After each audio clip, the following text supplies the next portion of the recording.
Hi friends, ఈరోజు beetroot తాలింపు lunch lake చేస్తున్నాను. దీనికి కావాల్సిన పదార్థాలు చెప్తాను రండి. సన్నగా తరుక్కున్న బీట్రూట్ 2 బీట్రూట్లు తీసుకున్నానండి, 1/4 కేజీ ఉంటాయి.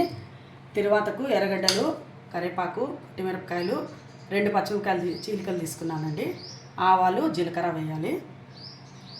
దీనికి ఒక పౌడర్ వాడతామండి. దీన్ని పప్పుల పొడి వేస్తాం. దీని మీద వేయించుకున్న తర్వాత పప్పులు, కొబ్బరి, పసుపు, కారం, ఉప్పు, తెల్లగడ్డలండి. వీటిని పౌడర్ చేసుకొని బీట్రూట్ వేగిన తర్వాత చల్లుకొని తాలింపు ప్రిపేర్ చేసుకుందామండి. బీట్రూట్ను కుక్కర్లో వేసి ఒక్క విజిల్కు ఉడకబెట్టుకుందామండి. లేదంటే తిరువాతలోనే బీట్రూట్ వేస్తే ఆయిల్ ఎక్కువ వేయాల్సి వస్తుందండి. ఇలా ఉడకబెట్టుకొని చేసుకుంటే కొద్దిగా ఆయిల్ వేస్తే సరిపోతుందండి, బాగుంటుంది. దీనికి తగినంత ఉప్పు వేసుకొని కొన్ని నీళ్ళు వేసుకొని కుక్కర్ పెట్టుకుందామండి. ఒక్క విజిల్ చాలండి. ఒక విజిల్ వస్తూనే ఆఫ్ చేసుకుందాము.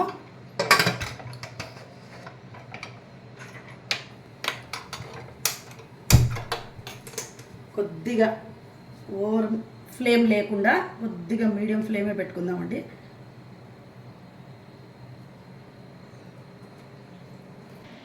తెల్లగడ్డలు, పప్పులు,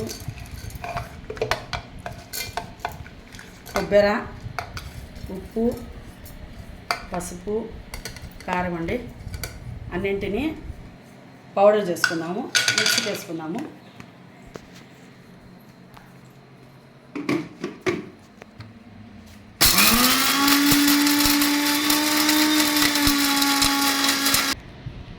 బాగా ఉడికిపోయింది చూడండి, బాగా మెత్తగా అయింది, చితికిపోయింది.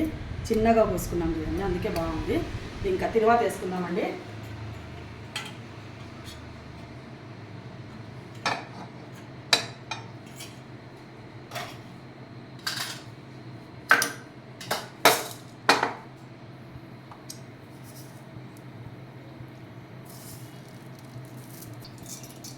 ఆవాలు వేసుకున్నామండి, జీలకర్ర,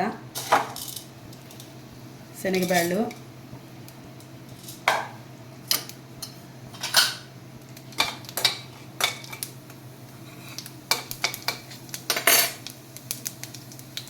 పచ్చిమిరపకాయలు, కరివేపాకు, ఒట్టిమిరపకాయలు,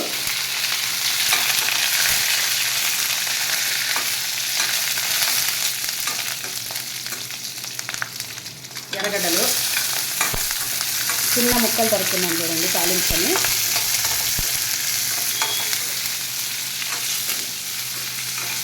ఎర్రగడ్డలు బాగా వేగిన తర్వాత బీట్రూట్ ముక్కలు వేసుకున్నామండి.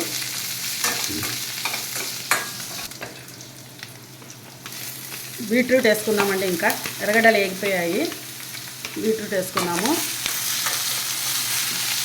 మీడియం ఫ్లేమ్ పెట్టి వేయించుకున్నామండి. బీట్రూట్ను తురుముకొని కూడా ఇలా తాలింపు చేసుకోవచ్చండి. తురిమితే రొట్టెలేకి, చపాతీలేకి మాత్రమే బాగుంటుందండి. తురిమి సన్నగా బాగా తురుముకొని పొడి వేసుకొని, కారం పొడి వేసుకొని, తెల్లవాయి కారం వేసి చేసుకోవచ్చండి. అది ఓన్లీ చపాతీ, రొట్టెలేకే బాగుంటుంది. ఇలా చిన్న ముక్కలుగా తరుక్కొని తాలింపు చేసుకుంటే, చిన్న ముక్కలుగా తరుక్కొని ఇట్లా తాలింపు చేసుకుంటే రైస్లేకి తినచ్చు, రొట్టెలేకి, చపాతీలేకి కూడా తినచ్చండి. పప్పు, రసము వేసుకొని బీట్రూట్ వేసుకొని తింటే తాలింపు కమ్మగా ఉంటుందండి. బాగా మగ్గిపోయిందండి, వేగింది. తర్వాత కూడా బాగా తక్కువ మంట పెట్టుకొని వేయించినాము. ఇంకా పౌడర్ చల్లుకొని కలుపుకోవడమే. కలుపుకొని చూద్దాము సరిపోతుందా లేదా అని. సరిపోకుంటే ఇంకొంచెం పౌడర్ చల్లుకున్నాము, ఇంకొద్దిగా పడుతుంది.